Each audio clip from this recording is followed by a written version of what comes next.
For this lesson, we're going to consider the art and culture of Africa after colonialism.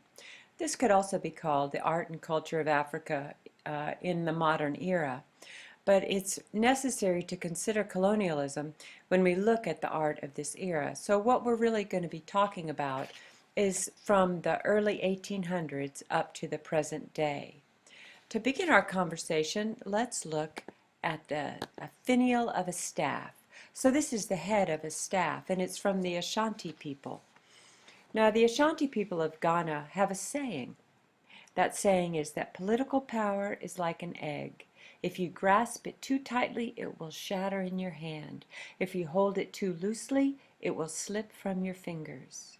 So this symbol is on the top of the staff that advisors use, the advisors to the rulers, to the leaders.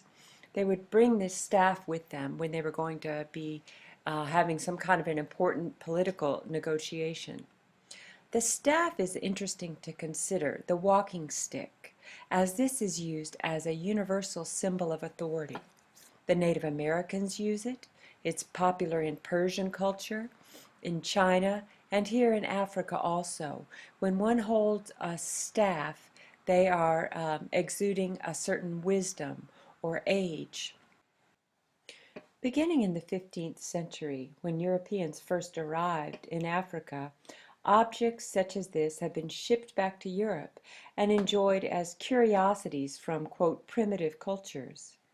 Now, in more recent times, this has changed as people have gotten more appreciation. Non-Africans have gotten more appreciation for the rich culture of Africa. It's still important to consider the context of all the work that we're studying, because so much of it has been placed in museums under glass. And when you see such objects as this in that context, you can't really get a full understanding of their meaning.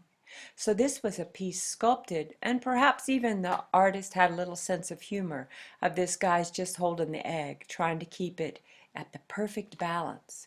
And this was used to symbolize the wisdom that was needed to carry on a delicate or difficult political negotiation. As we covered in the last lesson on early Africa, this continent is a land of enormous diversity.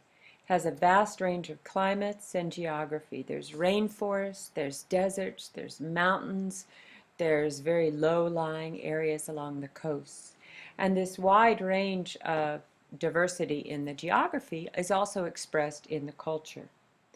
Now, what we're looking at here is yet another example of the really diverse and beauty of that culture. This is from the Minneapolis Museum. So this is a piece that you would see behind glass. But if you took it out of the glass case and you put it back in its context, you would find that it is a Yoruba carving from the 18th century. And it depicts a woman to support her pregnancy. So she's holding that precious thing in her arms, which is her unborn child. With that understanding, and with the consideration that it would be a talisman or a good luck piece, then much more sort of power is imbued into this beautiful and simple carving. Now, before the 1800s, the strongest influence in Africa was Islam, and it spread throughout much of Africa and along the eastern coast. And actually, Islam spread rather peacefully throughout Africa. There was not a lot of bloodshed as Islam made its influence felt. Now, by contrast, when the Europeans arrived in the 19th century, they saw this land as a vast treasure, as a place that was primitive for them to colonize. And herein lies one of the difficulties with colonization. This lesson, we're going to look at that. And I encourage you all to look at it as an aspect of the human condition, maybe to keep an open mind and some objectivity about what happened with colonization. Now, it's pretty typical that most people believe that their way of looking at things is really the best way. Their religion is probably the best religion because that's why a person would choose it. So when the Europeans came with their certain, one could call, style of sophistication, they viewed the Africans as primitive and ignorant and unschooled, and were thus unable to see the great diversity and culture of the people. Now, what the Europeans were able to see was the great wealth of the continent. So this caused them to bring modernization, quote, to the African continent.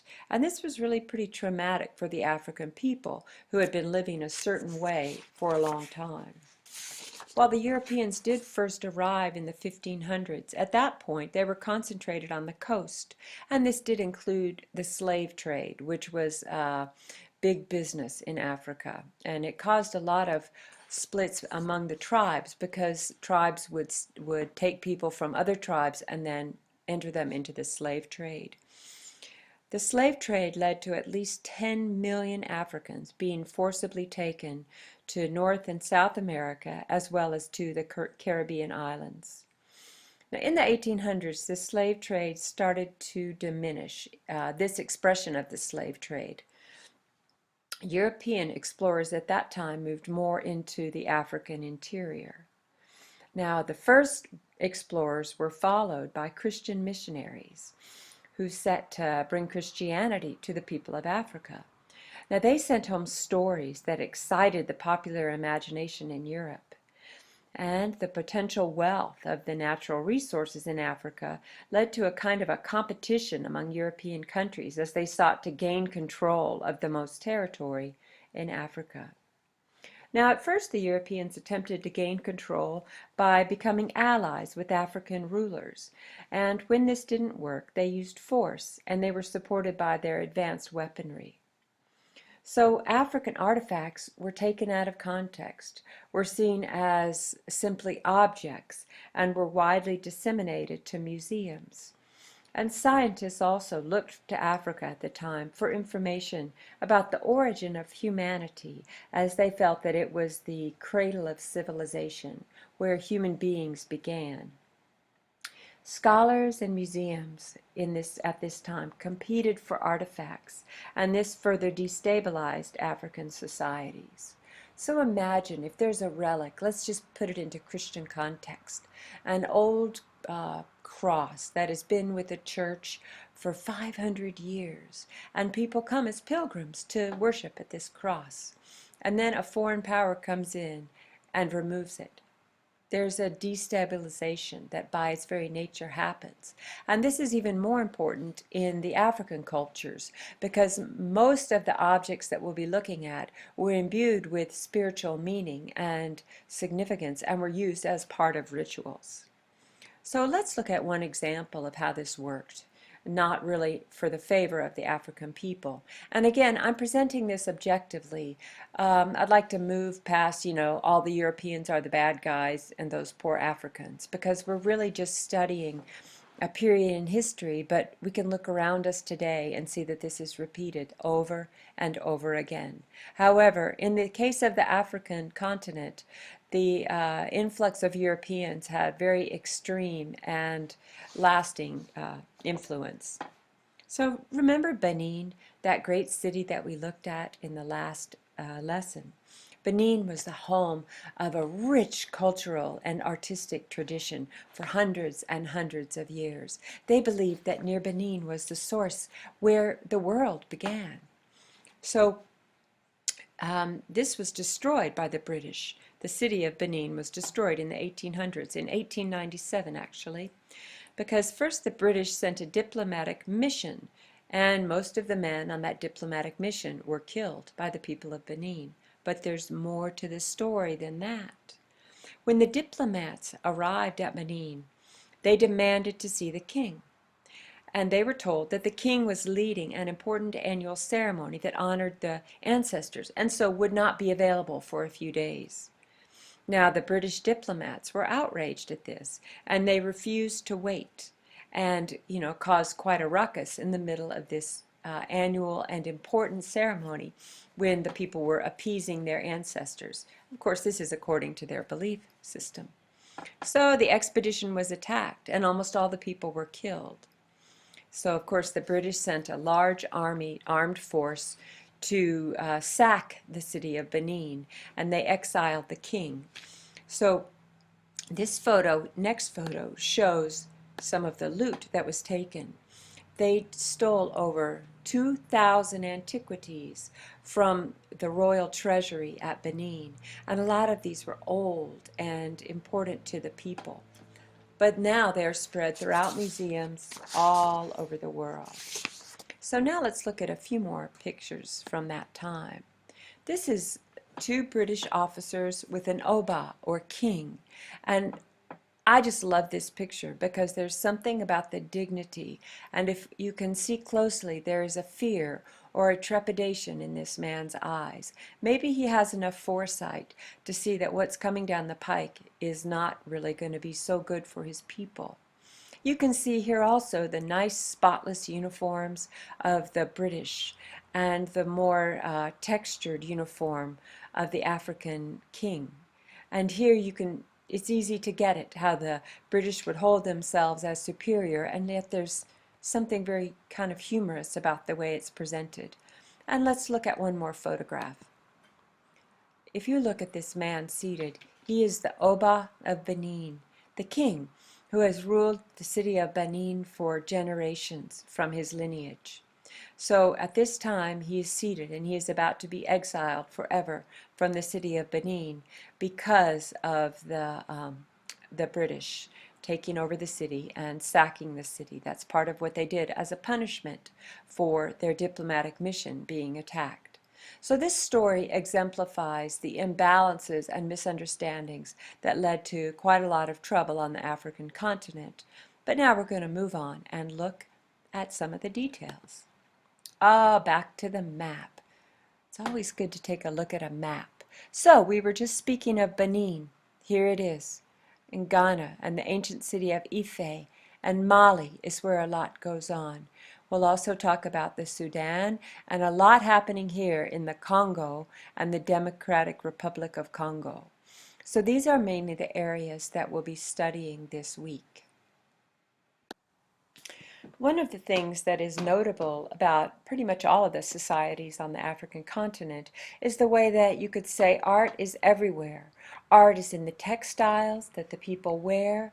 These same designs might be repeated on their dwellings, in baskets, in ceramic vessels.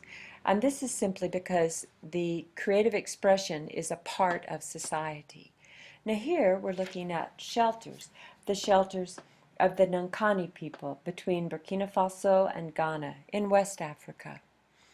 The notion of shelter is fundamental to human existence, and as we've seen, shelters around the world are created in many, many different forms that express the cultural needs of each society.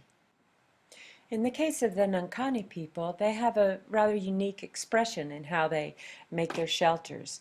How they're actually built is very gender specific. So the men will make these clay or adobe structures, and the women will decorate it. But it goes even further. These circular structures here are where the women live, and the men live separately. So they're all in this compound with a wall that surrounds the entire compound, with one door in and one door out. And that's to protect them, probably from wildlife as much as from other tribes and other people. So the women, they have these round houses in the middle, and the men have rectangular houses around the outside.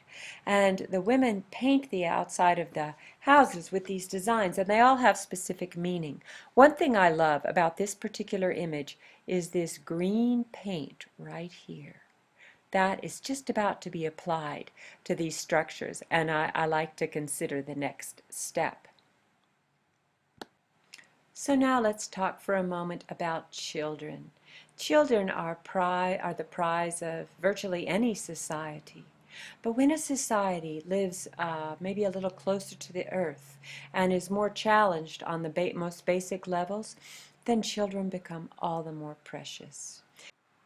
Some of the harsh climactic and societal conditions in Africa have led to some startling statistics on mortality among children. In some areas, over half of the children die before the age of 5, and the life expectancy might be 40 years old. So the wealth of a family is really in the children. And as a society, the children take care of the elders. As the children grow up and become adults, they take care of the elders, making it a sort of an informal social security. So what we're looking at here is a very specific kind of a child. They're depictions of twins. Now, the Yoruba people from Nigeria have one of the strongest incidents of twin births in the world. And when a mother has twins, it's a great celebration. It's a great omen, but it's also dangerous because quite often the one twin does not survive. So these figures are created to really aid in the grieving process, to ritualize that thing that happens when a child dies. So when a mother loses a twin, she will be advised by the shaman or the holy person of her tribe to have these created. And she brings the artist gifts, and then she takes the child home, the carved wooden child, and places it in a shrine in her house, and can continue to honor it and to love the twin that never really made it in this life. One thing to note about these is that they're all grown up. They have adult hairstyles, they have the scarification, so they're really bringing the spirit of the twin that died at birth into full and healthy and happy adulthood. Let's talk about children in ritual. Much as children anywhere in the world, the children of these societies in Africa are curious about what the adults do and tend to want to imitate it. Now, the Yoruba people of Nigeria put a special focus on bringing the children into the arts and into their dances, as we see here. Throughout Africa, masks are included as part of rituals to signify different things and to achieve a contact with the spirit world. What we see here is an elder guiding a small boy who's taking part in the Ogungun performance, while another performer looks on. Generally in the Yoruba, they call it a performance, but I'd call it a ritual. Generally in the ritual, the children, they do their thing first, and then the big adults get out there and do it after the children have had a chance to try their hand at putting on the costume and participating. The same thing holds true with the arts, where in pottery and in wood carving, very often these arts are passed down from father to son or from mother to daughter, and they are pretty much divided along gender lines. Men tend to be the wood carvers and the women tend to be the potters, much as we saw in the house building, where the men built the house and the women painted it. That's just how it plays out, I guess. So let's look a little bit more at the fine art of mask making. These are masks from the Bois people of Burkina Faso. Now, before we look at what these are used for, let's just talk in general about initiation. Initiation, the rite of passage into adulthood.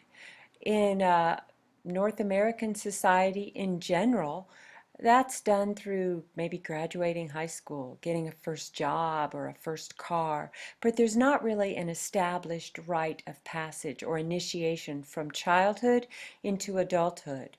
Now, we see in primitive societies throughout the world that this ritual is still included. Typically, these rituals include time away to reflect and instruction from elders into what it means to be a man or a woman within the society. And I can't help but wonder if that might be useful to reintroduce into our current American popular society. So what we're seeing here are 5 masks from this initiation ritual. And in the case of the Bois people, the children at puberty, young boys and young girls, are taken away for 3 days and are really stripped of everything and left in the wilderness to learn about the ways of society, and they receive instruction there, and then they come back and they don these various masks which represent different things within the culture of the society. And again, this is so different than the mask you might see in a museum. So here's another mask that's used as part of a rite of passage, and this one is from the Temne Nowo people. This is again a rite of passage of a young girl into adulthood. And all of the things that you see here have special significance. She's wearing all black and she's all covered. Here these rings represent these stages of life or have other significant meaning. And these masks are carved and they're painted darkly. They are carved to represent very specific things within the society. As the girl puts on the mask, goes through the ritual, and then comes out as a woman on the other side. We'll look at one more mask to complete part one of the two parts of the lesson. This one is from the Lega people, and they are from the headwaters of the Congo River, in this richly forested area where there's a lot of lakes in southern Central Africa. So this mask is part of a ritual of association. So there's a political association among the men and women also. And as you go up the ladder in rank, you can do this by giving alms, by tithing. And as you tithe, this serves to distribute the wealth among the people. Now this particular little mask is not big enough to be worn on the head, so it's worn as sort of a belt ornament, or it could be worn as part of a headdress. I like to think of it on the belt and how it would kind of sway when the person wearing it might be dancing. So on that note, part one of our journey into the art of Africa after the colonial period comes to a close. Thank you for listening. Stay tuned for part two on Africa. So this is a very interesting